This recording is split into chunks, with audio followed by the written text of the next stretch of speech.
Hello, everyone. Welcome to this week's edition of Bigfoot Notes from the Field. I'm your host, William Jevning. Uh, I have Jeremiah Fountain and Chance Honeycutt with me this evening. We're going to talk about, at least to start with, photographs and some of the things that people take pictures of out in the forest, and how people interpret what they see that may or may not actually be in a photograph. So, fellas, how are you this evening? Good, Will, you? I'm good. Chance, how you doing? Hey, I am excellent. How you doing, guys? Good. Your audio sounds much better. Good deal. So, go ahead. No, I said okay. What sort of brought this to our topic today was sort of a response to a picture that I put on our Facebook page yesterday. And it's a picture that I took back in 2007 here in Northern California. We were on one of our expeditions into an area that we call Area Number 4 and some adjacent areas that year.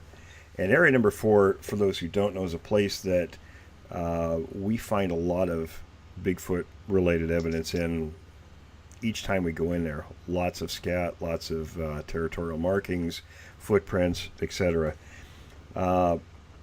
This particular photograph comes from a place that's just adjacent to that area. And I wasn't really expecting to see anything in there, but what happened was there's some lakes in there, and one particular lake, you can see it, but there are no roads or no access to it. So I used to tell my friends that I'd go to the field with, that I really wanted to get down and look at some of those lakes, but I didn't really want to get into rattlesnakes and things like that going through the timber down in those areas. So it was sort of on the back burner until that particular year. We were there in late August, and it was really hot that summer, so that lake was completely dried up. So I told them, I said, well, look, we need to try to make an effort to get down in there. So we drove as far as we could, then we braved hiking through the timber, didn't see any snakes, thankfully.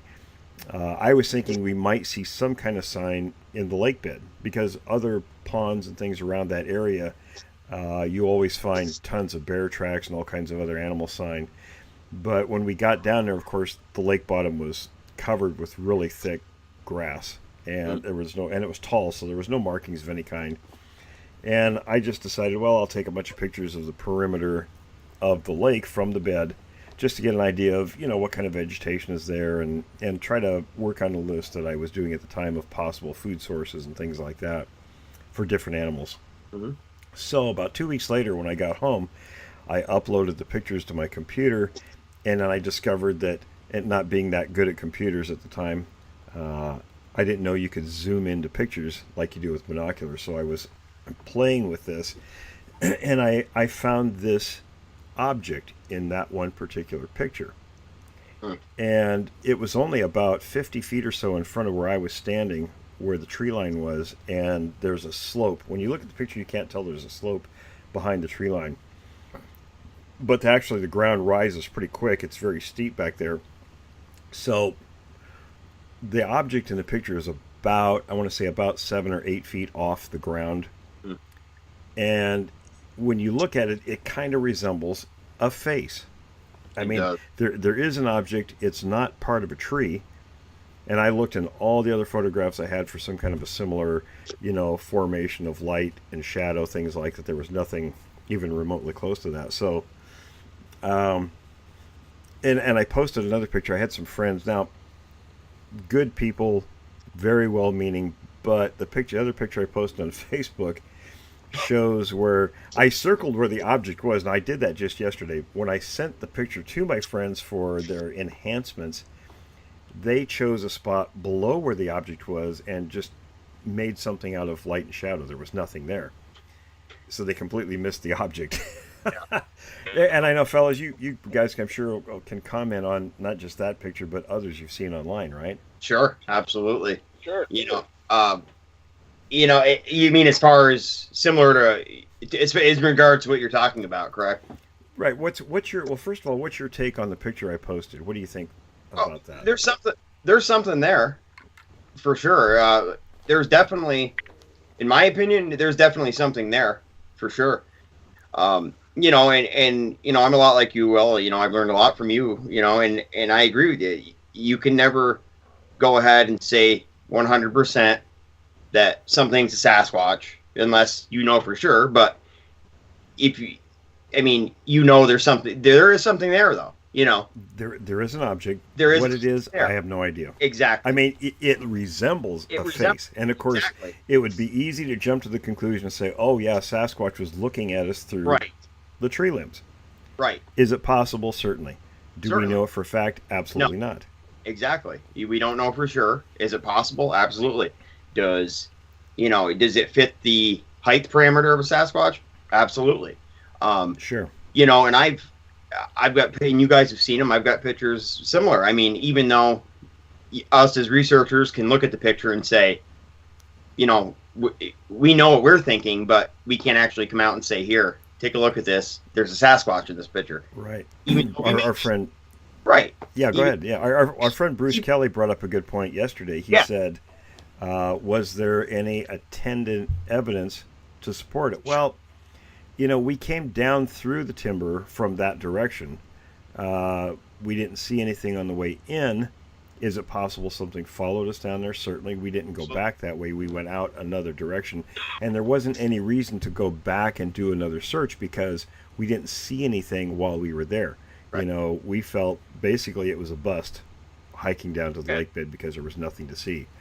On the pro side, you could say, well, when there's a black and white version of it that I posted, you can actually see a little more detail. You can see what if it's a face that's seeing there. You can see the top is rounded like you would expect to see from a head. Right. You see two very large, what appear to be eye sockets. Yes. And it almost looks as if you look in the center closely, it almost looks as if there's light reflecting off what would be eyeballs in those deep set eye sockets. I noticed there appears to be a place for a nose, cheeks, heavy brow ridges, and that's pretty much it. That's what you see. So, I mean, it kind of gives the impression of a skull because the sun was coming directly overhead. Would we have found anything had we gone back there? Maybe. I mean, it's really hard telling because the ground is very hard packed in that area, but there might have been something. But again, we didn't know there would be anything in those pictures. I was taking pictures of trees and brush and things like that, the edge of the lake. Had no idea. Right. Sometimes that's how you get your pictures. Yeah. And the thing is, and it's funny you mentioned that. I was just going to say, to be honest with you, that's one of the things when I looked at that picture, I thought I saw cheeks. That's one of the things I noticed actually was what I thought when I looked at it and I said, Jesus, kind of looks like cheekbones right there, Right. Which is weird, because when you look at something, the first thing you notice sometimes are the eyes, but I kind of cheekbones seem very prominent, Yeah, I mean, you could jump to the conclusion easily and say, if you looked at the face on the Patterson Sasquatch, and if you were to put it in that setting, you could make the argument that there are a lot of similarities if the lighting were different. Sure. I mean, and depending on hair color and all those things. Sure. But again, we can't say that because we have absolutely no idea. Now, our friend KD does have some superior software that he's actually going to do some work with it and see what he can do with it. Cool. But it's interesting that you guys noticed that someone was actually able to make an outline of what looks like a Bigfoot, with its arms stretched out and stuff in the shadows below that image. Right.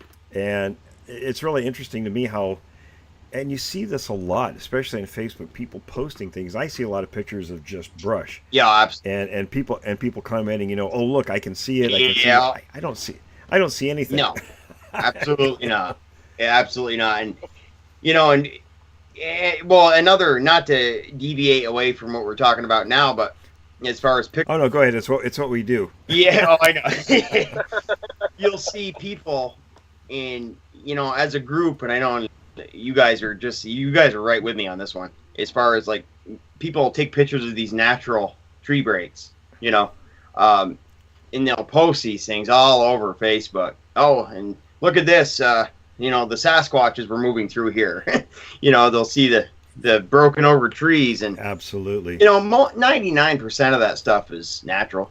And you'll see people comment classic Sasquatch behavior, and I'm looking at it, come on now. I mean, do they do that stuff? Sure they do, but 99% of the stuff you find in the woods is going to be natural. You know, it's what was one of my greatest fears when I wrote, you know, Notes from the Field, Tracking North America's Sasquatch back, and when I published it back in 2010, I was really hesitant to put the pictures of tree breaks in there because I knew this was going to happen. You know, and I understandably, I mean, I sympathize with a lot of people out there being frustrated with the lack of evidence, and that's why shows like, you know, Finding Bigfoot get their popularity, because they provided a way for everybody to sort of get a hands-on involvement with the subject, whether it's legitimate or not. They've given people something to do by going up banging on trees and screaming and stuff like that. But and so again, and it's like, and if they want to be away from that and a little more credible, then they lean towards the tree markings. Yes.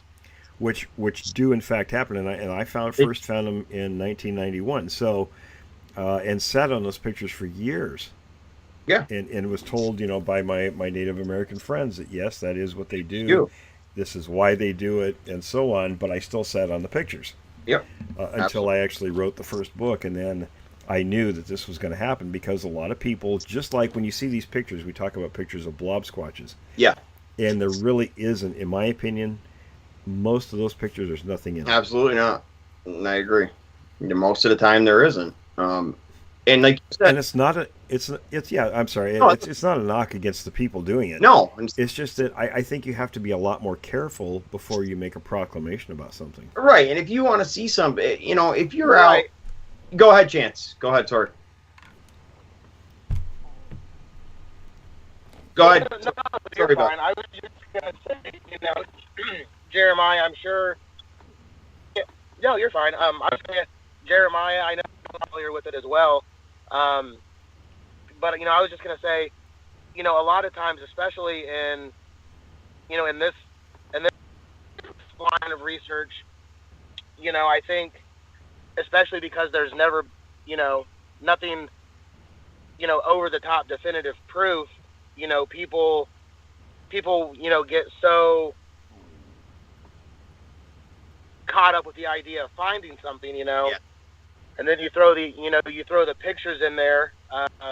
And this was one of the points I was going to touch on. You know, especially when you're pouring over hours and hours of photos and evidence and audio and video, you know, I'm sure you guys are familiar with the term, you know, eye matrixing. Absolutely. You know, you want something so badly that you get there, you know, it's just a natural, you know, human response where you're seeing things that aren't there. It's not there. You know, and I'm sure that exactly, that plays, you know, a huge role in that too. Sure. Where you're just finding stuff because you want something to be there so badly. You want it to be there. Absolutely. I mean, I've got a couple pictures, and I'm not going to talk about them right now. You know, I'm not going to say where I got them on the air. I'll send them to you guys after. But, Okay. What they are is it's a picture of some shrubbery, okay, and somebody sent me.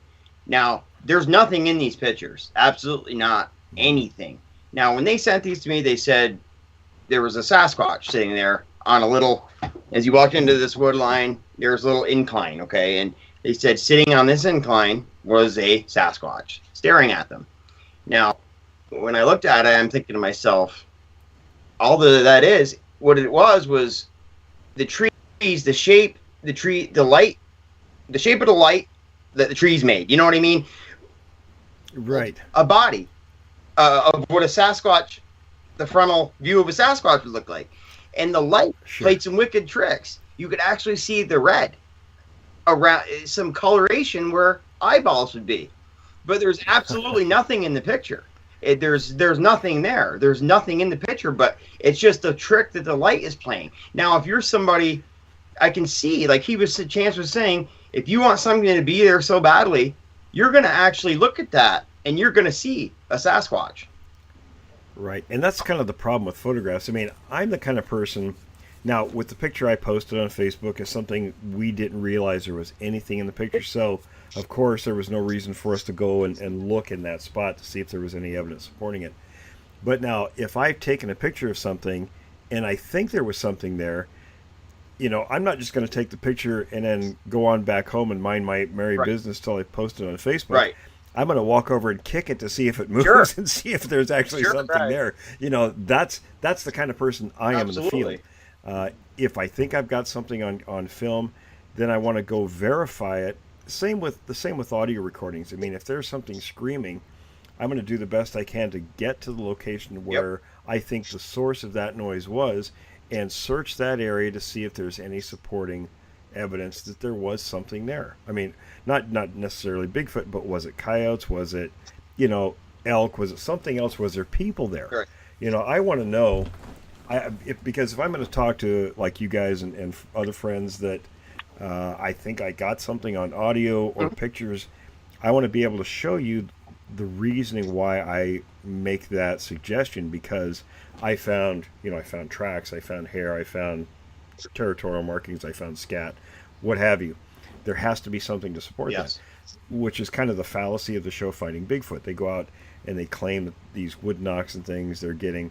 Well, that sound doesn't travel that far through the woods. Right. Why can't they walk to the direction where that came from and do some kind of a search pattern and prove whether there was something there or not? Right. An 800 to 1,000 pound animal is going to leave some kind of sign. You damn right. Yes, absolutely. Absolutely. It's going to leave something. It's going to leave something. Right. And the woods, I mean, some weird stuff happens in the woods. Some weird noises. It does. A lot of weird stuff happens in the woods, and and people have to understand, especially like you said before, Will. It's not knocking anybody, but people have to understand, like, especially people first getting involved in this field, especially if they've never had any experience in the wilderness before. You know what I'm saying? Did you see? Right. Did you happen to notice that? And this sort of goes along with that. There was someone who made the comment in the discussion about those pictures I posted, and I can't remember the term he used. It was some kind of bias. Yes. What the Sam hell did that was that supposed to mean? And my comment was, well, yeah, I mean, of course there's bias. Sure. Scientists, legitimate scientists, they use bias all the time, whether there's real evidence or not. I mean, if it's not real evidence, then of course you're biased against it because it's worthless. Yeah, absolutely. And yeah, that kind of caught me off guard when I read this. I mean, yeah, you have to be critical. Absolutely. I'm very critical of my own stuff. I mean, unless it's absolute crystal clear, and I've got some pretty good stuff. And of course, you guys know some of the materials I have are probably the best out there. Yeah, absolutely. In terms of footprints and scat and rock stacking and tree breaks and actually a picture of a Sasquatch and things like that. I mean, we have some really great stuff. That stuff I'll say for 95% certainty is real. Mm-hmm. But unfortunately, and I think that's one of the problems. When you hear people say, well, if these things exist, how come we don't find evidence other than footprints? Well, footprints is anecdotal evidence, and it kind of goes back, and we've talked about this. Julie and I watch a lot of Dateline shows. Yeah. Oh yeah. I do. We have the Hopper thing, so it records all that stuff. So she doesn't want to erase anything unless we've actually watched the shows. So we spend a lot of time in the evening sitting in our bedroom watching Dateline. Yeah. So I've noticed with Dateline and on these court cases, these actual cases, how little evidence they actually convict people of murder and send them to death row, or whatever. And I'm thinking, good Lord, we've got tons of material to support the existence of the Sasquatch. Yep. I'm actually thinking about writing another book that actually makes the comparison of evidence that we have versus court cases and what they actually convict people on and take away their entire life based on. I say that to people all the time. We condemn men to life and death unless. It's incredible. All the time. So when people say, well, how come we don't have more evidence? What do you mean we don't have more evidence? We've got a ton of stuff. Yeah. Well, how come we haven't come across a body of one in the woods? Well, you know what I say to the same people? How many times have you come across a body of a dead black bear in the woods? Yeah, go find a bear or a Go cougar. find me a bear or a cougar in the woods, or even a coyote for the hell. As a matter of fact, That's very true. I don't think I've ever seen a coyote because carcass. predators, when a predator knows it's going to die, they go and they hole up somewhere, and Right. Even a house cat and a dog does things like that. If they know they're dying, they're going to go hide somewhere. Absolutely. You know, and then you put a highly intelligent primate into that mix and forget about it. You know. And the other factors too we have to remember with these creatures is the fact that they, and this is my very firm belief, is they view human beings as predators. I agree, as they should, and dangerous to them. So it's one of the reasons they stay away from us. So I would think if they knew they were going to die. Now this is even aside from whether they could possibly bury their own dead or any other possibilities. Just from the standpoint of, like you mentioned, you know, if they feel they're dying or know they're going to die, they're going to go hide somewhere. Right. They're going to be away from, you know, any sort of predator or threats or whatever, or just to go be alone. Yeah, absolutely. And you know, and the other thing is, you know, back to the blob squatch thing. I had a good buddy the other day ask me this. You know, how come a majority of the pictures taken of these things are all blurry and blobby? Well, you know, it didn't take me 2 seconds to answer him. The thing is, one of the reasons is I challenge anybody to take a I challenge anybody without great quote unquote National Geographic quality equipment to take a crystal clear photograph of a black bear. You know what I mean? And you know, at that, you know. Exactly. I can tell you for as many times as we've run into them here in Northern California, which is every single time we go up into that one particular area, I mean, we see bear all the time up here. We have yet to get a picture of one. Exactly. Because it usually catches us off guard. We're not expecting it when they do make an appearance. And they're gone, too. They go to the... And they had that, yeah. Sorry, Chance, were you going to say? Yeah. Yeah, well, I mean, you know, like you said, Jeremiah, you know, you've got to consider, you know, the equipment you have with you. You know, you've got to consider, you know, shutter speed, the type of camera, the quality of camera. Absolutely. You know, you've got to figure, you know, take it into account and figure, you know, how big, you know, the subject you're shooting's moving, et cetera. There's so many different factors. Different bear. That, exactly. You know, even preparation, you have to mentally prepare yourself. And I've told you guys this story before, where my buddy Jack and I were up here in Northern California in our area number 4. We'd been out all day long since before daylight. It was around 1 o'clock the next morning. We were heading back to base camp, and we had talked about this many times about being prepared that we could be caught off guard so quickly and miss a golden opportunity to get pictures. Well, we were driving around. Each of us have a camcorder in our hands. And we were talking, and I happened to notice a road, an adjacent road to the one we were on, happened to come in at an angle and join the road we were on. And I saw movement on the other road coming into the road we were on. So something was over there running. And it just happened so quickly. Well, here this little yearling black bear zipped out right in front of the Yukon we were driving, and it was only a few feet in front of us. And we're both kind of, you know, too busy oohing and awing at this little black bear. And he actually sped up, tried to catch it, and it zipped off the side of the road. Well, we both kind of looked at each other like, what a pair of dummies. We didn't even, between the two of us, prepared to get a shot, didn't get any film footage of this little bear. Absolutely. You know? So, I mean, if you're out there, everybody thinks, oh, I've got a camera in my hand or a phone or whatever, I'm going to get a picture of Bigfoot. Good luck with that. Yeah, you know? Good luck with it. Because I can tell you, and Will, you'll agree with me on this.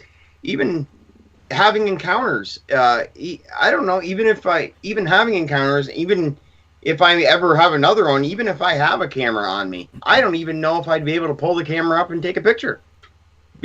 Yeah, same here. I mean, it's most people don't understand when you, especially people that haven't encountered one of these things. It's crazy. It's probably one of the most frightening things you can actually experience. It is.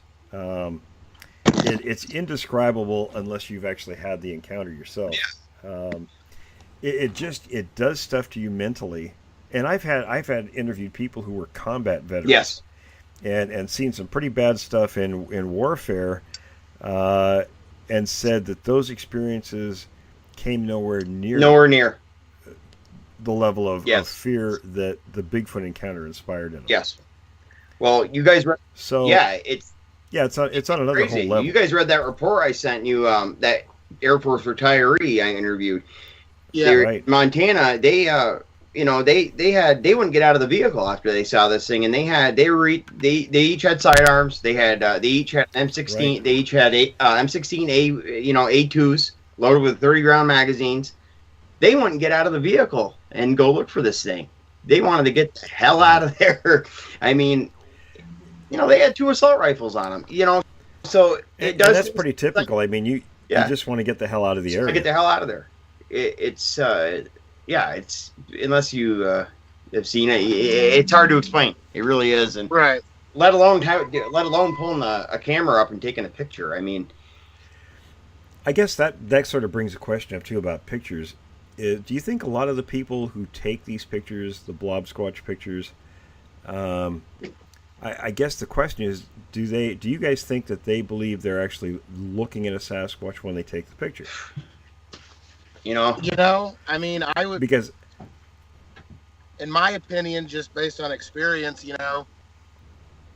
I tend to think, a lot of it, I think it's 50-50, man. Just like with you, Will, when you took that picture you posted the other day, no idea anything was even there. Right. Until you went back and looked at it just out of, pure coincidence, and I think the other half of it, kind of tends to be where you get, the blurry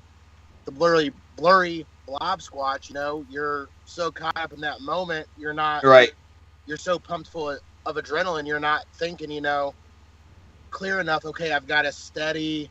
Right. I've got to steady my arms, et cetera, et cetera. So I mean, I tend to think it's really just 50-50. Sure, I know. I brought the question up one time, a year or two ago on a radio show, or was asked about pictures like this and gave my opinion. And there was a guy on Facebook, he's since passed away, his name was Mitchell Waite. Yeah. And I was appalled. The guy contacted me and he was just irate. He said he had, so much more knowledge and experience than me in the field, and he had, I can't remember what he said. He was like 150 pictures of Sasquatches and 1,000 encounters. And when I read it, my mouth was, I'm sure my jaw was about ready to hit the floor because. And then I went to his Facebook page and looked at his pictures, and they were all garbage. Every one of them. There was nothing in any of those pictures. But for somebody to make those kind of pronouncements was, I don't even know what term to use. And that's we see, and the sad thing is we see that all the time in our field, and people will post those pictures and they'll come out and say definitively, they'll say definitively, and they'll be specific about it. This is an 8.5 foot male, male. Yeah, right. How did you know it was male? One of my research spots. Oh, come on, buddy. I mean, really? Right. It could be who knows? You know what I mean? Do you really know that? Come on.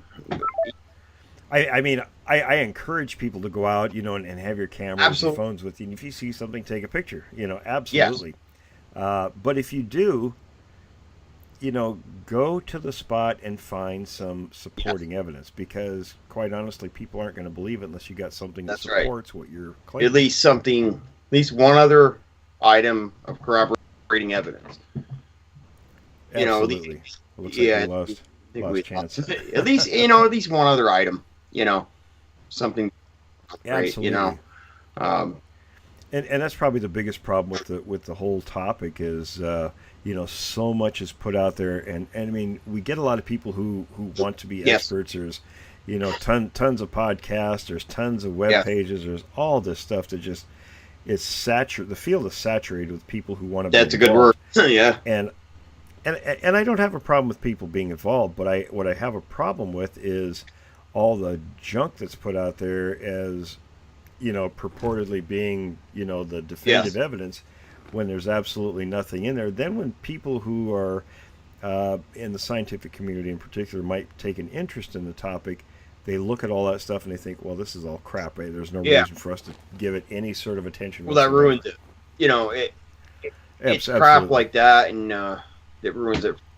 It's so much. Yeah, it's so much for anybody to sift through. I mean, and that kind of brings me to another point. There's, and again, with the saturation of people, I was asked yesterday.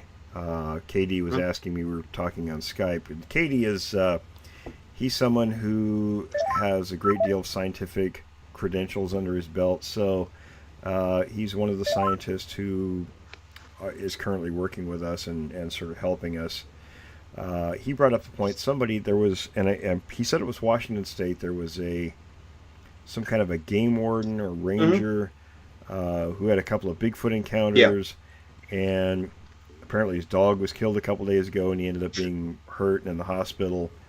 The person who, and I can't think of the guy's name, who posted the interview on Facebook, gets a lot of views.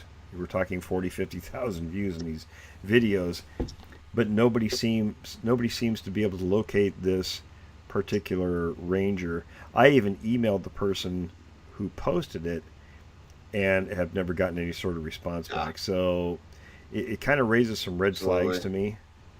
Absolutely. Yeah. Go ahead. Sorry, Will.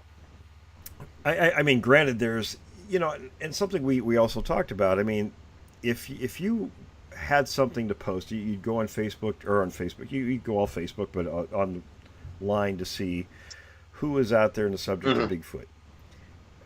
I would think you would more likely gravitate towards people like Jeff Meldrum or the BFRO or somebody that has maybe a little bigger web presence than somebody that's kind of obscure. I mean, I hadn't even heard of the person who posted that show. Right. Or that interview. Saying, say. No, I agree. So I don't know. I just sort of, that's sort of a side issue, but it sort of makes me wonder. Oh, no, absolutely. And especially like you said, the other red flags, as far as I mean, are there real stories or are they being made up? Are they blatant BS? Exactly. Kind of like there's other researchers in our field that the three of us know of, that seem to have encounters and sightings every time they go out. Right. Yeah, exactly. Kind of makes you think in the back of your head, man, I wish I could be that lucky. Me too. Jeez, I wish I had that luck. Renee DeHinden told me quite a few times over the years. He says, anytime you meet somebody that's had more than 2 Bigfoot encounters is full of horseshit. Exactly. No, it's true. Let alone not that that's the case. I mean, I have interviewed people who have had several, Absolutely. but it's usually in a place where they've grown up, Exactly. or there's just more going on. Exactly. So it's not the gold standard by any means. But no, but you're right. If somebody goes out and says, I can go out and find this creature tomorrow. Because this creature will run circles around them in the woods any day of the week. And I see. So when these people claim, to go out, they go to these different spots all over their region of the country or whatever, and they have these encounters over and over with different family groups every time. With different family groups every time they go. Yeah. Come on. I mean, and that's the other, unfortunately, that's the other thing in our field that ruins it for the rest of us too, because tales that these people whip up are just so outlandish. You know what I'm saying? They're just right. ridiculous. Do you have an example of one? I think folks would like to hear an example if you can think of one. Well, I probably got a few that would probably give away who we're talking about here. I mean, God. Well, I think if somebody claims it's their forest friend and they have, they've named the stuff Sasquatch like and that. they have Absolutely. regular teas or something like that. I mean, I think there's, of course, that's the blatant ones, I'm even talking not even on that spectrum. I'm saying even fellow researchers with that are on our side of the belief spectrum that claim to have these encounters every damn time, or that have had the 530 encounters every time they go out, and you guys know who the individuals I'm kind of getting at. And you're right too, Will, on that side of it. It's just the ridiculousness put out there nowadays kind of ruins it for people like us. We've got a good group out there. We approach it scientifically, and I just wish people would see that. We're not out there bullshit. Yeah, we're not 100% there yet. That's something I guess we could talk about too. Is with people like KD and our anthropologist friend Mark Dobbs and some others with solid scientific credentials are working with us to establish our protocols. For not only how we approach field work, evidence collection, and so on, which is where we're headed with all this as far as the Jevning Research Group goes. But that's very important because it sort of gets rid of this question about, if the Sasquatch exists, how come we don't get more evidence? And that's something too. Kind of goes back to the thing about and I'll tell you, one of our cop friends. We talked to him, and I interviewed him for the premium show. The first part, we're doing a two-part show with him. We were talking about this is away from the recording because he and I chat pretty often. We were talking about he's taking some college courses because he's sort of changing the job that he's doing in law enforcement. So he wanted to do a different sort of a project for this particular class, and he chose the Minnesota Iceman as the project since I just published the book. So he did that, and of course the professor, not only a few of the other students gave me a lot of grief, but the professor did, and the professor's argument was, well, if the Sasquatch is real, when we have lots of footprints, but I don't see any juvenile footprints.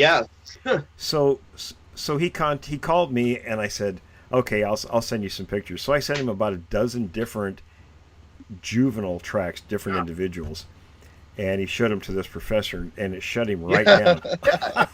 So now the professor, he lives in a place where it's somewhat, I won't say remote, but it's in an area where there certainly could be Sasquatches and activity there.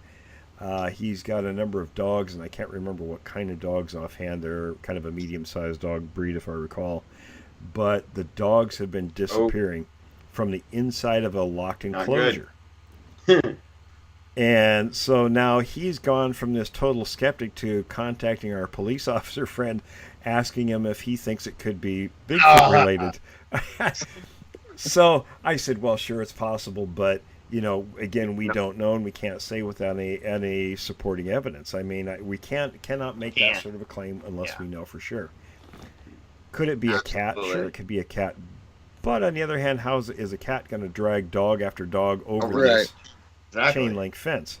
There's just, you have to look at the surrounding circumstances to sort of narrow down what the culprit might be. Why are the dogs? Yeah, which brings us back to corroborating evidence.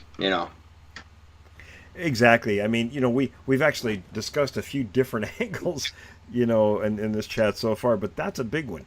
And it goes back to those blob squatch pictures and some of the other stuff, or like the broken trees or whatever. Now, sometimes, I've got the one picture I've got a lot of pictures of scat that I'm pretty sure are Sasquatch related, and some I know are because of the attendant evidence that were around them.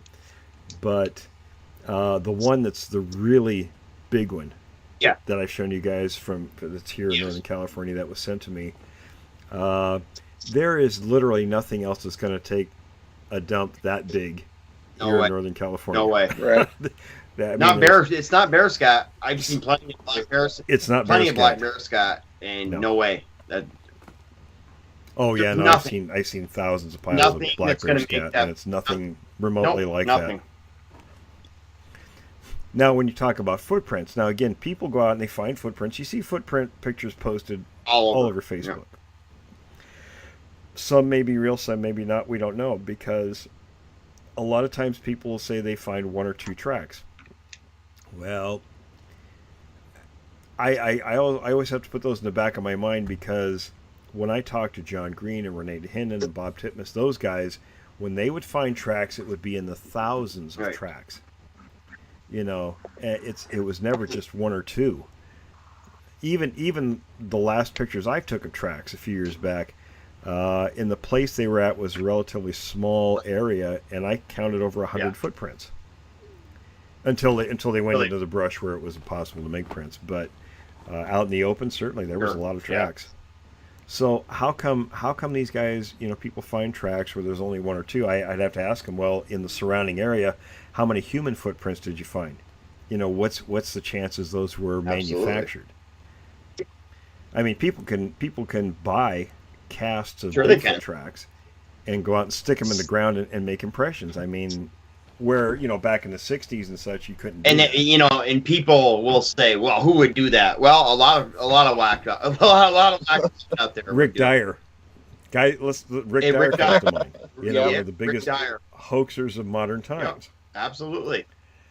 So, and there's all kinds of jokesters. It's like I had to laugh the other day. There was a commercial for they did the second Witch Project movie.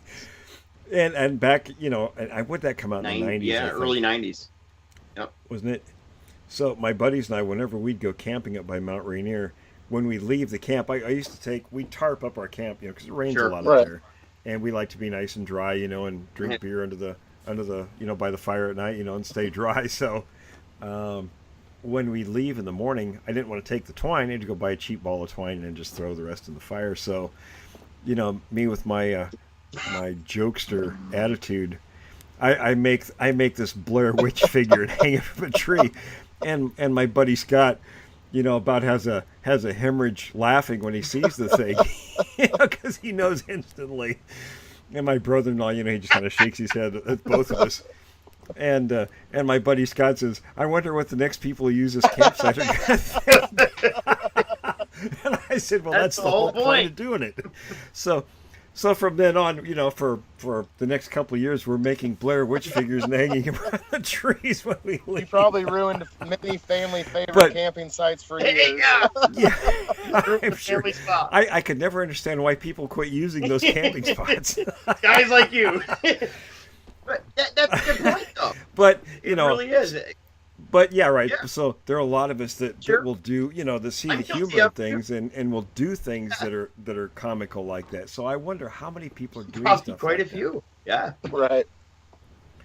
And the same with wood knocking or screaming or whatever. I mean, how much of that goes on? And I've told this story before too. A few years back, I was friends with a big game hunter in the Midwest, and he was telling me about his 80-year-old father, and they live in Wisconsin. Yeah, in town. So he said, then they were talking about, the show Finding Bigfoot and how ludicrous the whole idea was behind all their theories.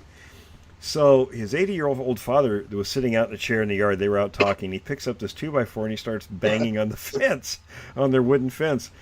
And he does it a few times, and then pretty soon here he gets a response, so knocking. So my friend decided to take a walk around the block, and he saw another old man sitting in a chair with a board banging on the fence.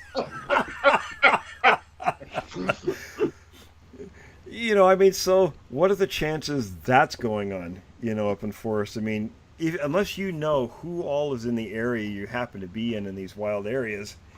I mean, if I heard somebody banging on trees and I knew it was people, I'll tell you what, the first thing I'd do is I'd find a chunk of wood or branch or something and start banging on trees back. I'd respond back just to mess with that. That actually, something similar happened to our guy here, our team leader in New York, Kelly. But it happened with a little kid with some screaming. Really? And he said, "Boy, Jeremiah," he goes, "at first, it sounded pretty interesting." He was on a lot. These people lived next to this abandoned, it was like, it was a few acreage of, some untouched land, and he was down there poking around at night by himself, and these people must have known he was down there because this little 7-year-old boy was messing with him. was letting out whoops, and he said, "Oh man, I bought it for the first 3-4 calls." And he went down the road, and he did, what we were just talking about. He followed where it was coming from, and there was that little boy was messing with him. But see, now that gets to the bottom of what really we're talking about. You can, I encourage people to go out and look for stuff and take pictures and record audio and all that stuff. Absolutely. But if you think you've got something, go to the source and make sure what it is. Get verifying evidence. There's got to be more. Or if it's like in this case, a kid or the old man, and another old man banging on a fence, that way it doesn't make you look like an idiot when you post it on Facebook. Exactly. And that's just the point I was going to make. That's why it's so imperative, when you're out doing the research, to make sure you follow through on, even the smallest things, so you can, you can back up what you have and either, collaborate it or, dismiss it. Yes, exactly. I always think everybody, especially in the JRG, should be kind of on the model of Rene Dahinden. Dahinden used to say, if I think there's a Sasquatch over there, I'm going to walk over and grab it by the hair of its ass and drag it back in. Well, that's a little more than what I would be willing to do, but it drives the point home. But the point is right, and that's what he meant. It was to go and make sure. Don't just stand there, with your thumb in your ear and say, "Oh, I hear something, I see something, I've got pictures," and then off you go. And I've seen people do this in the field. Back in '89 when I went to Yakult for the first time, I knew because the article, the family's experience, was right on the front page of the paper. And I knew other people were already going to go there, but I thought, I'm going to go and talk to these people anyway. And sure enough, 3 different supposed researchers, one of them claimed to be a biologist from Seattle, was there. They came, they talked to the people, they collected their story, they looked around for footprints, scat, hair, and they left. That was it. Nobody listened to what the people were saying. Nobody examined the behavior of the creature. Nobody looked for anything else. When I followed, and what raised the flags for me was the fact that this creature chased the 16-year-old boy back to the house 2 times. Right. And then resumed the way it was going. And it could have caught him both times, but it chose not to. It actually herded him with its hands out the first time. So the red flag went up, and I thought, why did it do that? Why did it bother with it? Why didn't it just flee the scene when they could easily do that? So when I asked the family, I said, did any of these other supposed investigators follow the path the creature went? They said, no, nobody was interested. And I asked if I could go there. And they said, sure, we'll take you down and show you where to cross the creek and everything. So we went there, and lo and behold, I found a downed tree, and under that tree were tracks of 2 adolescent Sasquatches. So when you do follow up, you can almost always find supporting evidence. And it expanded our investigation. Where everybody else went there, and there was even a PhD out of Oregon, went there for 30 minutes and did a whole bunch of stupid stuff, claims that he's the expert on what happened at Yakult. Oh, he's the one that got disrespectful with the local woman. Yeah, Henner Fernbach is the guy's name, and I'll out him. I'll tell it right there. The guy's a class A jerk. Yeah, I remember reading the book about him, and you telling me about him. But and the thing is, but people settle for that evidence. If they'll hear their vocals, they settle for it. And like you said, they don't go after the creature's behaviors. Like as you teach us to do in our group, other people don't do. They don't go after behavior. They don't. Yeah, and oftentimes, exactly, when you see things posted, so let's say, and I use Facebook as an example because that seems to be the biggest medium where things get posted, and some of the biggest claims get made that are unsupported. And you can find it, even some of the people, like, what's the guy in Ontario? That at first it looked like he had good stuff. Mike Patterson. Right, Patterson. Yep. Right. And, other people have investigated his stuff and came to the conclusion that it's nonsense or faked. So, I mean, it's either going to find out the truth or, if you've done your homework in the field, you can support what it is you're making the claim about, then it's really impossible for other people to disprove it if you've done your homework properly. So, and that's the thing. I know in our group, we've all got, we've all got stuff right now we could post all over Facebook, but we choose not to. Whereas these other groups, they jump the gun so early, and it brings us back to people settling on stuff. I've got a ton of things myself personally I could post, and it would blow all these other people out of the water. But I'm not going to post it. I'm not out after that. I don't bother either, and I know, Chance. I know you don't. I know none of us really do. And that's kind of different. Brings us apart from the rest of them. And. These people just jump the gun and they throw everything out there, like we were talking about. They just don't follow up. They settle for their howls. They settle for what they think is a structure or a formation built by these things. And that's one of the differences too. We're working on building our database, and we have our scientists, which is actually a growing list of scientists, by the way. Once we collect it, we let them see it and try to evaluate it and make some sense out of it.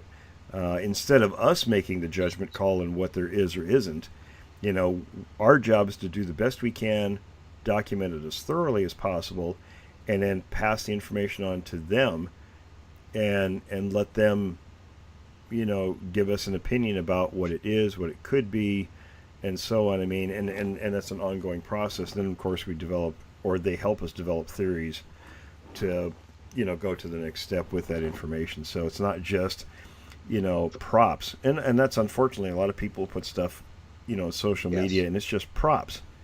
I like I can't think of his last name at the moment, who put together the Falcon Project. Bill's his first name. I'm trying to think of his last name. I'm having one of those moments today, but I'm drawing a blank on his last name too. You know him personally, right? Don't you? We're chatted on Facebook. He's a good dude. I know he's a good guy. About. I can't think I'm having a brain freeze up. Yeah, but the problem with the Falcon Project is you have to look at what's its objective. Okay, now from what I read about it, they were just going to put a balloon up there with some high-tech imaging equipment and float around and hopefully spot a Sasquatch on the ground and then send a ground team in. Well, what's a ground team going to do? They're going to go find footprints. Okay, and that's about it. What are the footprints for? They're trophies. And that's to show the world that, look, hey, we're experts, we found this, blah blah blah. Well, that doesn't tell you anything. Footprints identify individuals, groups, and then but you have to know the ranges. If you don't know the Sasquatch's ranges and some of their behavioral aspects, the footprints tell you very little. Actually, it just helps you identify individuals and where they are in certain times of year, maybe. That's right. And like you were saying, they were going to say, okay, so you were saying they were going to spot something on the ground, and they were going to have a ground team. They were going to send a ground. Right. And they really, as far as what? And then they spotted it, send the ground team out to the location. That doesn't sound like... Yeah. Come on now. Do you know, and in my analysis, what that tells me, that's just a shotgun approach. That means you don't know where to look for these things, and you don't know what to look for. That's what I was looking for, was the shotgun arrow. See, now, you guys already know, because the field test we've run, with my knowledge, put you guys exactly onto groups. Right. Because I know where to look, and I know what to look for. Yep. See, there is no shotgun approach. We go directly to where directions. They are. And we had 100% success rate so far with the field testing. And that's what I was talking with one of my team leads here in Indiana about, a couple of days ago. Nick, we were talking about, how we remember when, we first started the group and we had 20, 30, 50 members, Yeah. In the group. Granted, we've all seen, how large our group's grown since we started. Yes. But I mean, that's like Will had touched on before, and yourself as well, Jeremiah. That's one of the cool things that I think really sets, our group aside from any other group. Is our approach to it. Yes, I agree. Instead of just shotgunning it or Mhm. whatever you want to call it, Mhm. we have a very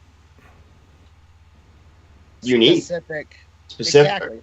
Yeah. Specific and a unique approach to Well- it, to get those results, Absolutely. as opposed to just going And haywire you're with right. it. Absolutely. That makes me wonder too. You have to take a look at some of the we can take a look at some of the TV shows or films or groups that are out there. And I'll give a couple examples. One would be like with Yes. Stacy Brown, supposedly going to go out and kill a Sasquatch. Well, he thinks he knows what he's doing because he won the $10 million Bigfoot Yes. bounty.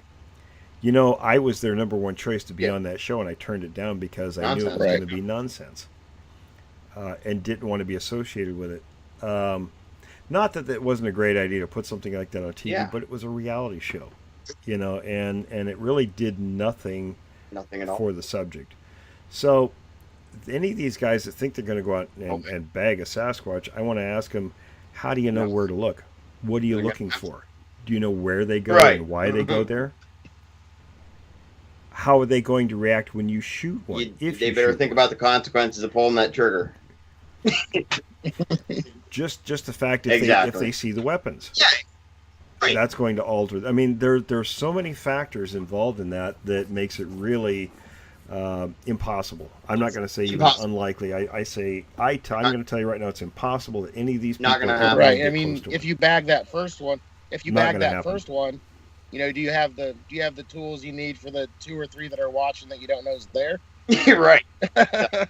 Exactly, or Yeah. more, What's what's the Exactly. follow up? I mean, do you have I a plan? Go ahead.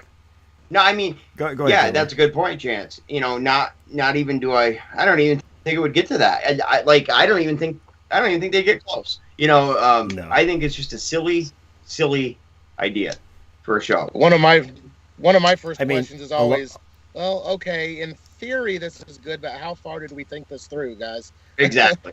Yeah. Right. And I'll tell you, you hear people say, well, they'll find either a place where there's activity reported or tracks found or something, and boy, they think they're onto something. We've got this trackway. We can track them. We can do this. Well, you're not ever going to do it, and nothing ever comes of it. Nothing comes of this stuff, and all of this sort of goes around. We were talking about like the blob squatch photographs and things like that. It's all of this we're talking about. It was all part of the same Yes, it is. symptomatic Yes. problems with the subject. I guess that makes Yes. sense. Symptomatic problem or Symptoms symptoms of of the the problem, problems with the issue. Absolutely. No, absolutely. Well, we should probably wrap this up, fellas. We're heading right up to the hour mark, but hang on, and we'll Okay, talk buddy. for a minute after we stop here. But thanks for joining us this week, folks, and we're going to be highlighting the Southwest Regional Director and his team in Texas and a recent outing for next week. So, be sure to join us for that. Fellas, thanks again. Thank you. And we'll have you on. Yeah, We'll my chat pleasure, again Will. soon.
bear, Scott, and No. no way. That Oh yeah, there's no, nothing. I've seen thousands of piles Nothing of black that's bear gonna make scat, that. and it's nothing remotely Nope, like nothing. that.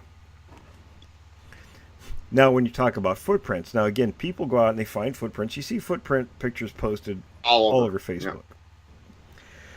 Some may be real, some maybe not. We don't know, because a lot of times people will say they find one or two tracks.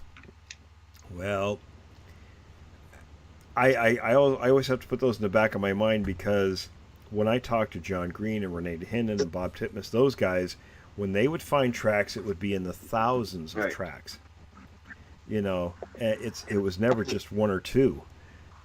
Even the last pictures I took of tracks a few years back, in the place they were at was a relatively small area, and I counted over 100 footprints until they went into the brush where it was impossible to make prints. But out in the open, certainly there was a lot of tracks. So how come these guys, people find tracks where there's only one or two? I'd have to ask them, well, in the surrounding area, how many human footprints did you find? What's the chances those were manufactured? I mean, people can buy casts of Bigfoot tracks and go out and stick them in the ground and make impressions. I mean, where back in the '60s and such, you couldn't do that. And people will say, well, who would do that? Well, a lot of whack out there. Rick Dyer, Rick Dyer comes to mind. One of the biggest hoaxers of modern times. Yeah, absolutely.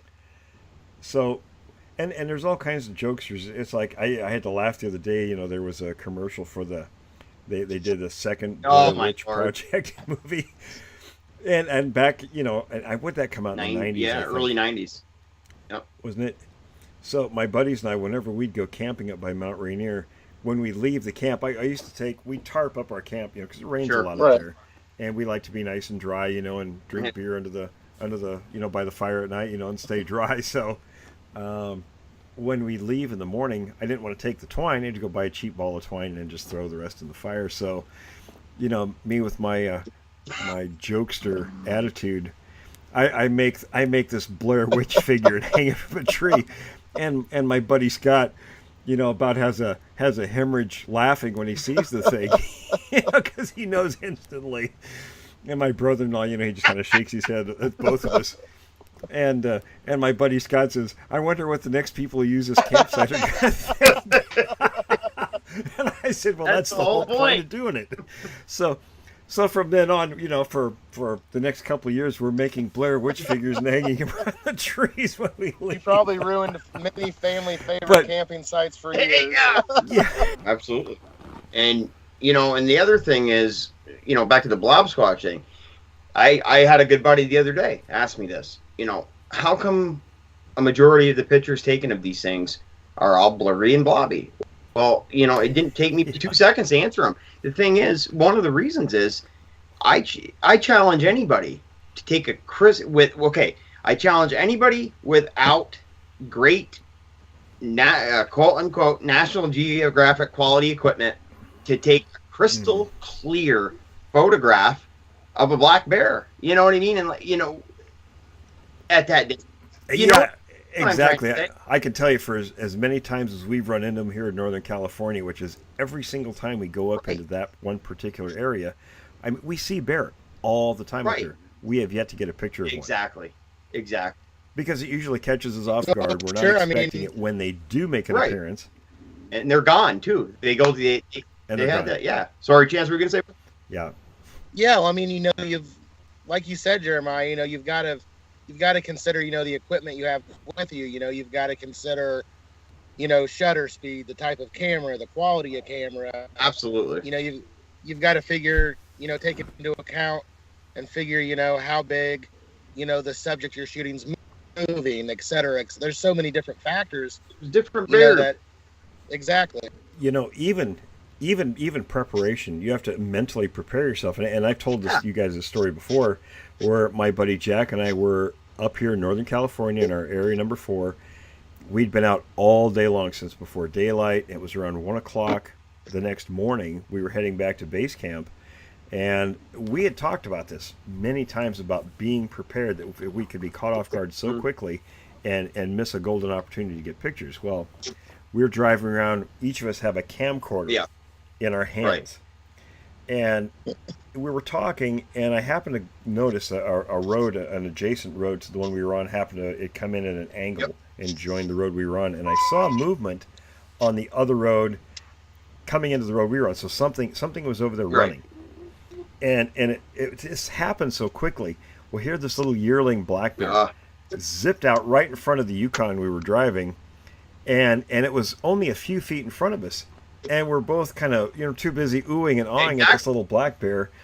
And he actually sped up, tried to catch it, and it zipped off the side of the road. Well, we both kind of looked at each other like, what a pair of dummies. We didn't even, between the two of us, prepared to get a shot, didn't get any film footage of this little bear. Absolutely.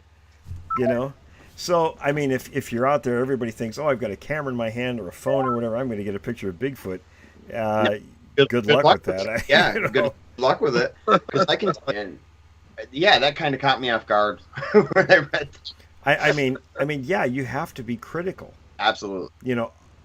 I'm very critical of my own stuff. I mean, unless it's absolute crystal clear, and I've got some pretty good stuff. And of course, you guys know some of the materials I have are probably the best out there. Yeah, absolutely. In terms of footprints and scat and rock stacking and tree breaks and actually a picture of a Sasquatch and things like that. I mean, we have some really great stuff. That stuff I'll say for 95% certainty is real. Mm-hmm. But unfortunately, and I think that's one of the problems. When you hear people say, "Well, if these things exist, how come we don't find evidence other than footprints?" Well, footprints is anecdotal evidence, and it kind of goes back. And we've talked about this. Julie and I watch a lot of Dateline shows. Yeah. Oh yeah, I do. We have the Hopper thing, so it records all that stuff. So she doesn't want to erase anything unless we've actually watched the shows. So we spend a lot of time in the evenings sitting in our bedroom watching Dateline. Yeah. So I've noticed with Dateline and on these court cases, these actual cases, how little evidence they actually convict people of murder and send them to death row, or whatever. And I'm thinking, good Lord, we've got tons of material to support the existence of the Sasquatch. Yep. I'm actually thinking about writing another book that actually makes the comparison of evidence that we have versus court cases and what they actually convict people on and take away their entire life based on. I say that to people all the time. We condemn men to life and death unless. It's incredible. All the time.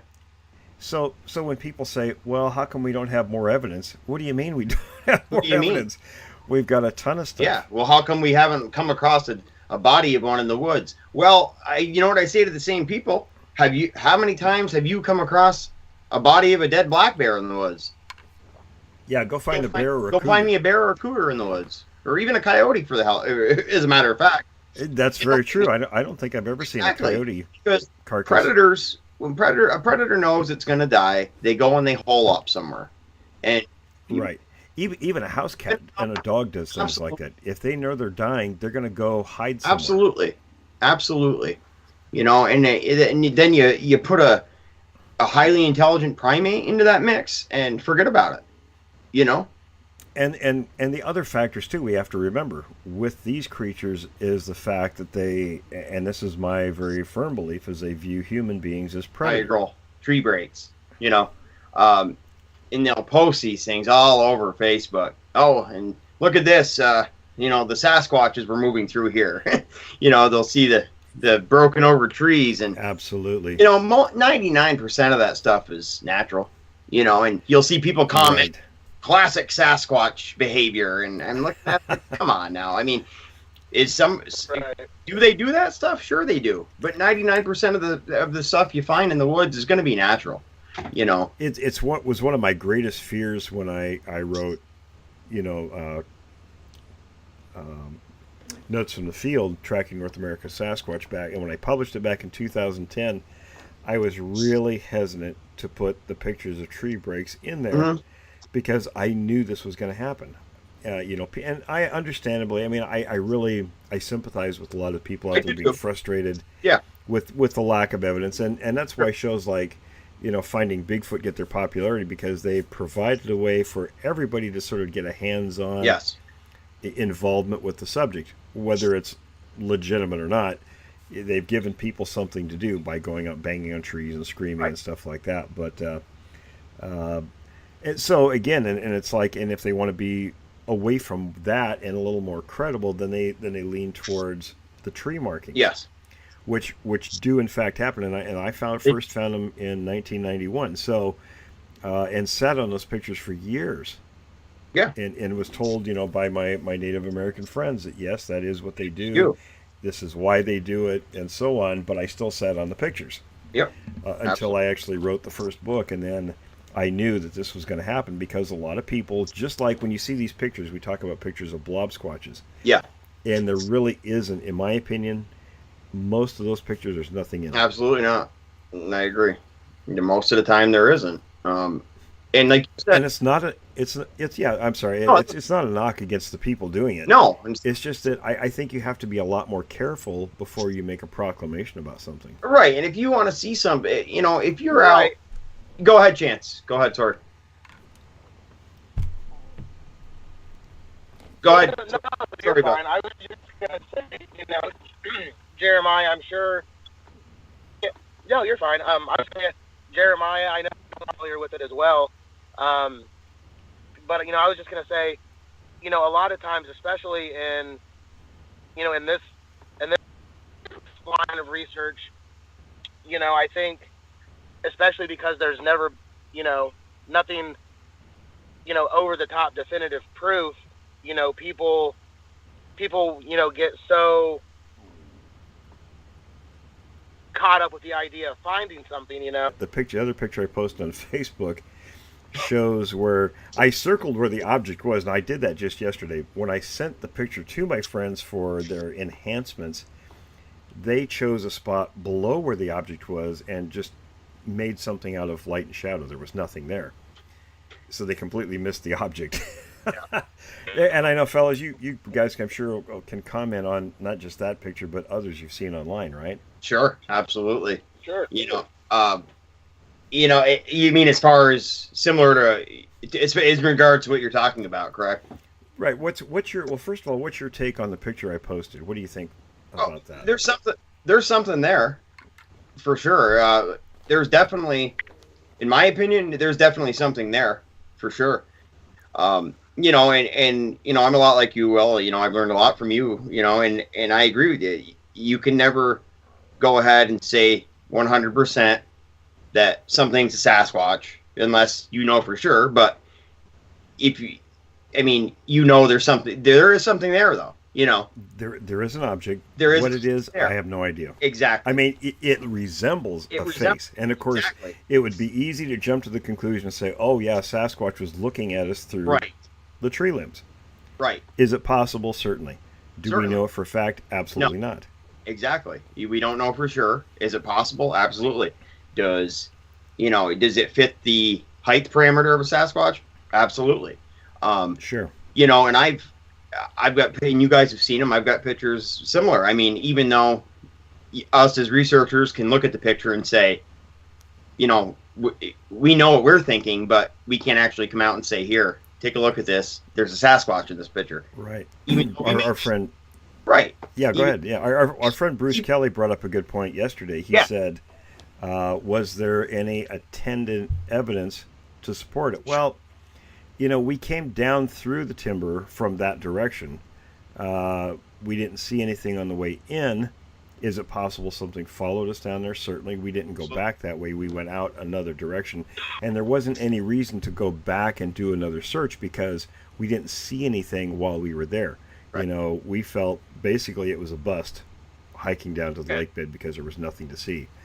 On the pro side, you could say, well, when there's a black and white version of it that I posted, you can actually see a little more detail. You can see what if it's a head, a face that's seeing there. You can see the top is rounded like you would expect to see from a head. Right. You see two very large, what appear to be eye sockets. Yes.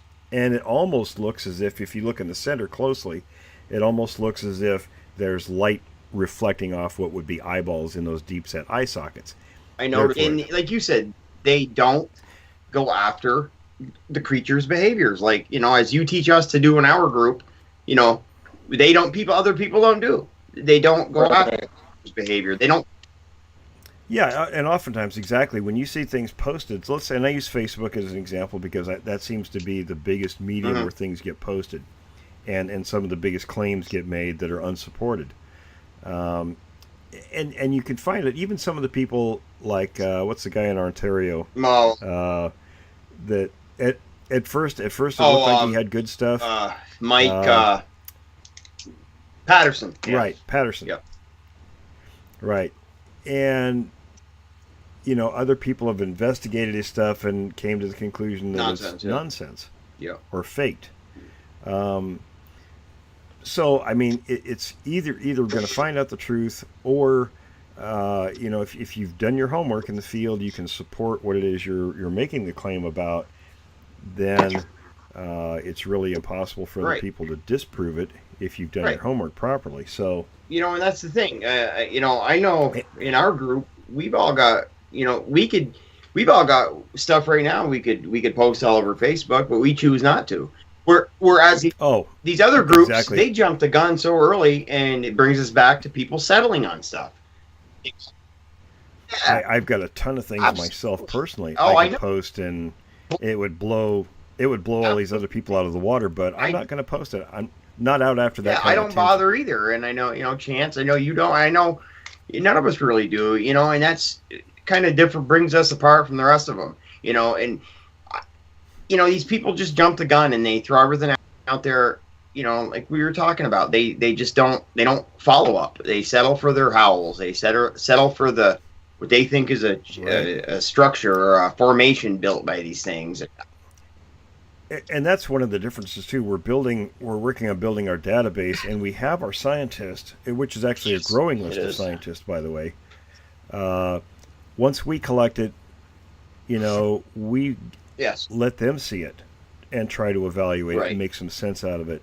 Instead of us making the judgment call on what there is or isn't, you know, our job is to do the best we can, document it as thoroughly as possible, and then pass the information on to them and let them, you know, give us an opinion about what it is, what it could be, and so on. I mean, and that's an ongoing process. Then, of course, we develop, or they help us develop theories to, you know, go to the next step with that information. So it's not just, you know, props. And that's unfortunately a lot of people put stuff, you know, on social media, and it's just props. They looked around for footprints, scat, hair, and they left. That was it. Nobody listened to what the people were saying. Nobody examined the behavior of the creature. Nobody looked for anything else. When I followed, and what raised the flags for me was the fact that this creature chased the 16-year-old boy back to the house 2 times. Right. And then resumed the way it was going. And it could have caught him both times, but it chose not to. It actually herded him with its hands out the first time. So the red flag went up, and I thought, why did it do that? Why did it bother with it? Why didn't it just flee the scene when they could easily do that? So when I asked the family, I said, did any of these other supposed investigators follow the path the creature went? They said, no, nobody was interested. And I asked if I could go there. And they said, sure, we'll take you down and show you where to cross the creek and everything. So we went there, and lo and behold, I found a downed tree, and under that tree were tracks of 2 adolescent Sasquatches. So when you do follow up, you can almost always find supporting evidence. You know, and it expanded our investigation. Where everybody else went there, and there was even a PhD out of Oregon, went there for 30 minutes and did a whole bunch of stupid stuff, claims that he's the expert on what happened at Yakima. Oh, he's the one that got disrespectful with the local woman. Yeah, Henner Fernbach is the guy's name, and I'll out him. I'll tell it right there. The guy's a class A jerk. Yeah, I remember reading the book about him, and you telling me about him. But well, you know, and the thing is, but you know, people settle for that evidence. If you know, they'll hear their vocals, they settle for it. And like you said, they don't go after the creature's behaviors. Like, as you teach us to do in our group, other people don't do. They don't go after behavior. They don't. Yeah, and oftentimes, exactly, when you see things posted, so let's say, and I use Facebook as an example because that seems to be the biggest medium where things get posted, and some of the biggest claims get made that are unsupported. And you can find it, even some of the people like, what's the guy in Ontario? That at first it looked like he had good stuff. Mike Patterson. Yeah. Right, Patterson. Yep. Right. And, other people have investigated his stuff and came to the conclusion that it's nonsense. Yeah. Or faked. So, I mean, it's either going to find out the truth or, if you've done your homework in the field, you can support what it is you're making the claim about, then it's really impossible for other people to disprove it. I think, a lot of it, I think it's 50-50, man. Just like with you, Will, when you took that picture you posted the other day, no idea anything was even there. Right. Until you went back and looked at it just out of, pure coincidence. And I think the other half of it, kind of tends to be where you get, the blurry blob squatch. You're so caught up in that moment, you're not right. You're so pumped full of adrenaline, you're not thinking, clear enough. Okay, I've got to steady. Right. I've got to steady my arms, et cetera, et cetera. So, I mean, I tend to think it's really just 50-50. Sure. I know. I brought the question up one time, a year or two ago on a radio show, or was asked about pictures like this and gave my opinion. And there was a guy on Facebook, he's since passed away, his name was Mitchell Waite. Yeah. And I was appalled. The guy contacted me and he was just irate. He said he had, so much more knowledge and experience than me in the field, and he had, I can't remember what he said. He was like 150 pictures of Sasquatches and 1,000 encounters. And when I read it, my mouth was, I'm sure my jaw was about ready to hit the floor because... And then I went to his Facebook page and looked at his pictures, and they were all garbage. Every one of them. There was nothing in any of those pictures. But for somebody to make those kind of pronouncements was, I don't even know what term to use. And that's we see, and the sad thing is we see that all the time in our field. And people will post those pictures, and they'll come out and say definitively. They'll say definitively. And they'll be specific about it. This is an 8.5 foot male. Male. Yeah, right. How did you know it was male? One of my research spots. Oh, come on, buddy. I mean, really? Right. It could be who knows? You know what I mean? Do you really know that? Come on. I mean, I encourage people to go out, and have your cameras and phones with you. And if you see something, take a picture. Absolutely. Yes. But if you do, go to the spot and find some supporting evidence, because quite honestly, people aren't going to believe it unless you got something that supports what you're claiming. At least one other item of corroborating evidence. Absolutely. Looks like we lost chance. At least one other item, something great, Absolutely.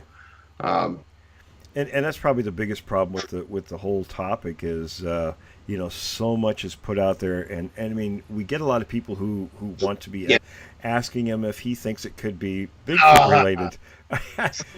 So I said, well, sure, it's possible. But, again, we don't know, and we can't say without any supporting evidence. I mean, we cannot make that sort of a claim unless we know for sure.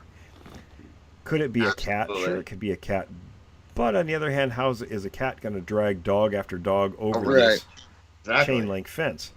There's you have to look at the surrounding circumstances to sort of narrow down what the culprit might be.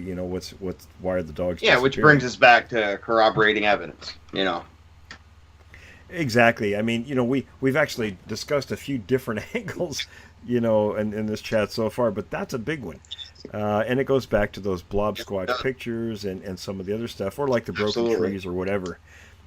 Now, sometimes Now I've got the one picture of, I've got a lot of pictures of scat that I'm pretty sure are Sasquatch related, and some I know are because of the attendant evidence that were around them. But the one that's the really big one, that I've shown you guys that's here in Northern California that was sent to me. There is literally nothing else that's going to take a dump that big here in Northern California. No way. Right. It's not bear scat. I've seen plenty of black bears. It's not plenty bear of black bear scat, and no way. Oh yeah, no, I've seen thousands of piles of black bear scat, and it's nothing remotely like that. Now, when you talk about footprints, now again, people go out and they find footprints. You see footprint pictures posted all over Facebook. Yeah. Some may be real, some maybe not. We don't know, because a lot of times people will say they find one or two tracks. Well, I always have to put those in the back of my mind, because when I talked to John Green and Renee DeHinden and Bob Titmus, those guys, when they would find tracks, it would be in the thousands of tracks. You know, it was never just one or two. Even the last pictures I took of tracks a few years back, in the place they were at was a relatively small area, and I counted over 100 footprints until they went into the brush where it was impossible to make prints. But out in the open, certainly there was a lot of tracks. Yeah. So how come these guys, people find tracks where there's only one or two? I'd have to ask them, well, in the surrounding area, how many human footprints did you find? What's the chances those were manufactured? I mean, people can buy casts of Bigfoot tracks and go out and stick them in the ground and make impressions. I mean, where back in the 60s and such, you couldn't do that. And people will say, well, who would do that? Well, a lot of whack out there. Rick Dyer, right? Until you went back and looked at it just out of pure coincidence, and I think the other half of it kind of tends to be where you get the blurry blob squatch. You're so caught up in that moment, you're not right. You're so pumped full of adrenaline, you're not thinking, clear enough. Okay, I've got to steady. Right. I've got to steady my arms, et cetera, et cetera. So, I mean, I tend to think it's really just 50-50. Sure. I know. I brought the question up one time, a year or two ago on a radio show, or was asked about pictures like this and gave my opinion. And there was a guy on Facebook, he's since passed away, his name was Mitchell Waite. Yeah. And I was appalled. The guy contacted me and he was just irate. He said he had, so much more knowledge and experience than me in the field, and he had I can't remember what he said. He was like 150 pictures of Sasquatches and 1,000 encounters. And when I read it, my mouth was, I'm sure my jaw was about ready to hit the floor, because... And then I went to his Facebook page and looked at his pictures, and they were all garbage. Every one of them. There was nothing in any of those pictures. But for somebody to make those kind of pronouncements was, I don't even know what term to use. And that's we see, and the sad thing is we see that all the time in our field, and people will post those pictures and they'll come out and say definitively, they'll say definitively, and they'll be specific about it. This is an 8.5 foot male, male. Yeah, right. How did you know it was male? One of my research spots. Oh, come on, buddy. I mean, really? Right. It could be who knows? You know what I mean? Do you really know that? Come on. I mean, I encourage people to go out, and have your cameras and phones with you. And if you see something, take a picture. Absolutely. Yes. But if you do, go to the spot and find some supporting evidence, because quite honestly, people aren't going to believe it unless you got something that supports what you're claiming. At least one other item of corroborating evidence. Absolutely. Looks like we lost chance. At least one other item, something great, Absolutely. And that's probably the biggest problem with the whole topic is, so much is put out there, and I mean, we get a lot of people who want to be experts. There's, tons of podcasts, there's tons of web pages, there's all this stuff that just, it's saturated. The field is saturated with people who want to. That's be a good word. involved Yeah. and follow the path the creature went. They said no, nobody was interested. And I asked if I could go there, and they said sure, we'll take you down and show you where to cross the creek and everything. So we went there, and lo and behold, I found a downed tree, and under that tree were tracks of two adolescent Sasquatches. So when you do follow up, you can almost always find supporting evidence. You know, and it expanded our investigation. Where everybody else went there, and there was even a PhD out of Oregon, went there for 30 minutes and did a whole bunch of stupid stuff, claims that he's the expert on what happened at Yakima. Oh, he's the one that got disrespectful with the local woman. Yeah, Henner Fernbach is the guy's name, and I'll out him. I'll tell it right there. The guy's a class A jerk. Yeah, I remember reading the book about him. And you telling me about him, but well, you know, and the thing is, but you know, people settle for that evidence. If you know, they'll hear their vocals, they settle for it. And like you said, they don't go after the creature's behaviors. Like, you know, as you teach us to do in our group, you know, other people don't do. They don't go after his behavior. They don't. Yeah, and oftentimes, exactly, when you see things posted, so let's say, and I use Facebook as an example because that seems to be the biggest medium where things get posted, and some of the biggest claims get made that are unsupported. And you can find it, even some of the people like, what's the guy in Ontario? That at first it looked like he had good stuff. Mike Patterson. Yeah. Right, Patterson. Yeah. Right. And, you know, other people have investigated his stuff and came to the conclusion that it's nonsense. Yeah. Or faked. So, I mean, it's either going to find out the truth or, you know, if you've done your homework in the field, you can support what it is you're making the claim about, then it's really impossible for other people to disprove it if you've done your homework properly. So, you know, and that's the thing. You know, I know in our group, we've all got, you know, we've all got stuff right now we could post all over Facebook, but we choose not to. Whereas these other groups, they jump the gun so early, and it brings us back to people settling on stuff. I've got a ton of things myself personally I could post, and it would blow all these other people out of the water, but I'm not going to post it. I'm not out after that. Yeah, I don't bother either, and I know, you know, Chance, I know you don't. I know none of us really do, you know, and that's kind of different, brings us apart from the rest of them, you know, and you know, these people just jump the gun and they throw everything out there, you know, like we were talking about. They just don't like that going through the timber down in those areas. So it was sort of on the back burner until that particular year. We were there in late August, and it was really hot that summer, so that lake was completely dried up. So I told them, I said, well, look, we need to try to make an effort to get down in there. So we drove as far as we could, then we braved hiking through the timber, didn't see any snakes, thankfully. I was thinking we might see some kind of sign in the lake bed, because other ponds and things around that area, you always find tons of bear tracks and all kinds of other animal sign. But when we got down there, of course, the lake bottom was covered with really thick grass, and it was tall, so there was no markings of any kind. And I just decided, well, I'll take a bunch of pictures of the perimeter of the lake from the bed, just to get an idea of, you know, what kind of vegetation is there, and try to work on a list that I was doing at the time of possible food sources and things like that for different animals. Mm-hmm.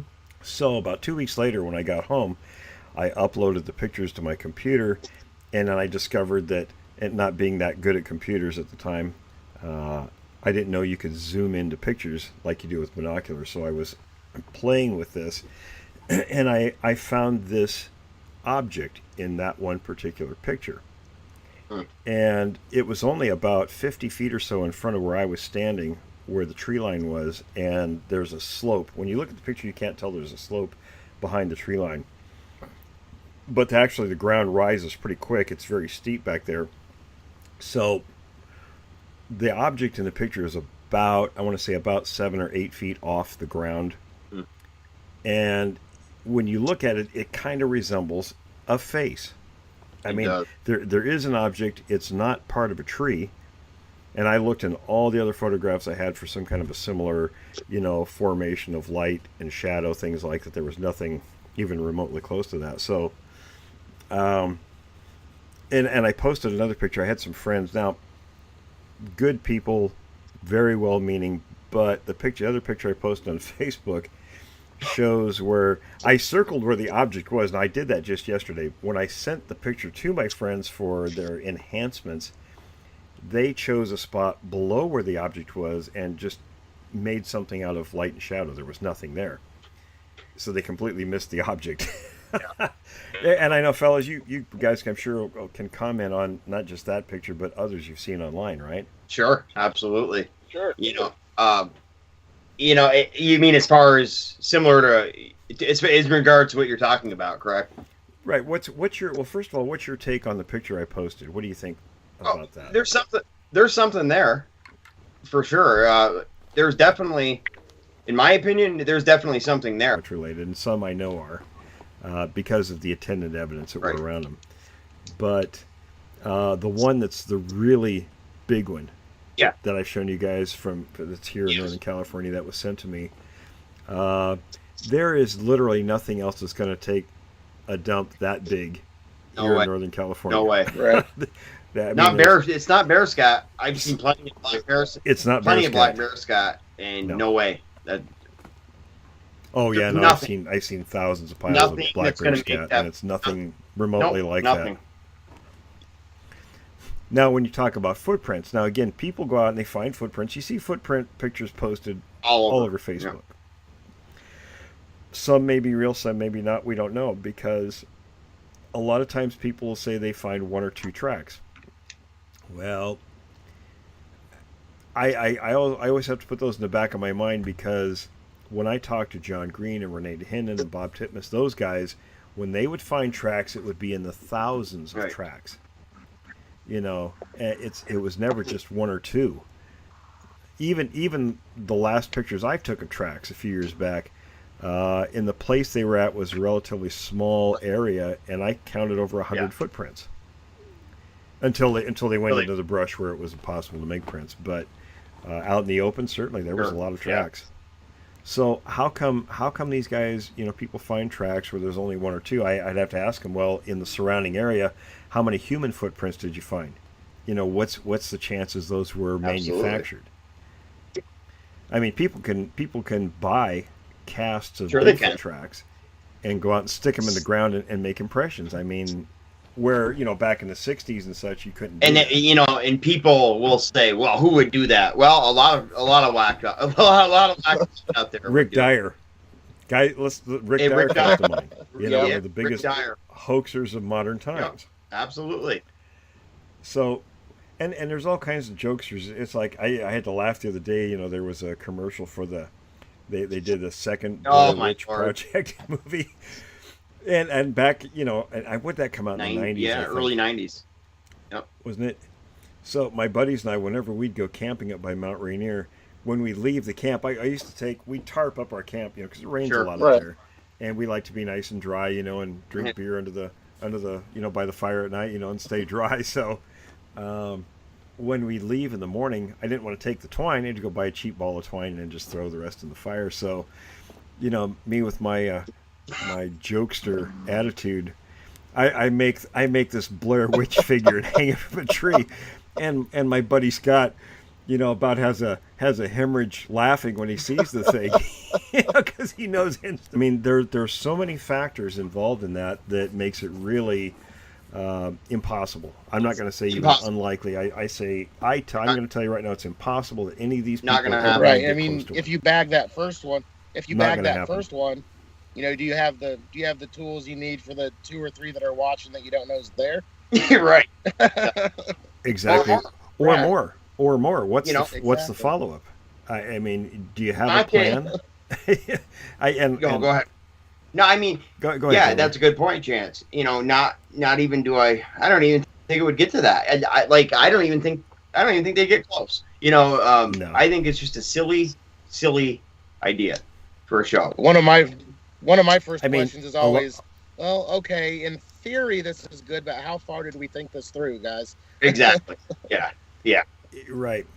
And I'll tell you, you hear people say, well, they'll find either a place where there's activity reported or tracks found or something, and boy, they think they're onto something. We've got this trackway. We can track and we can do this. Well, you're not ever going to do it, and nothing ever comes of it. Nothing comes of this stuff, and all of this sort of goes around. We were talking about like the blob squatch photographs and things like that. It's all of this we're talking about is all part of the same yes, it symptomatic yes problems with the subject. I guess that makes sense. Symptomatic problem or symptoms of the problems yeah. with the issue. Absolutely. No, absolutely.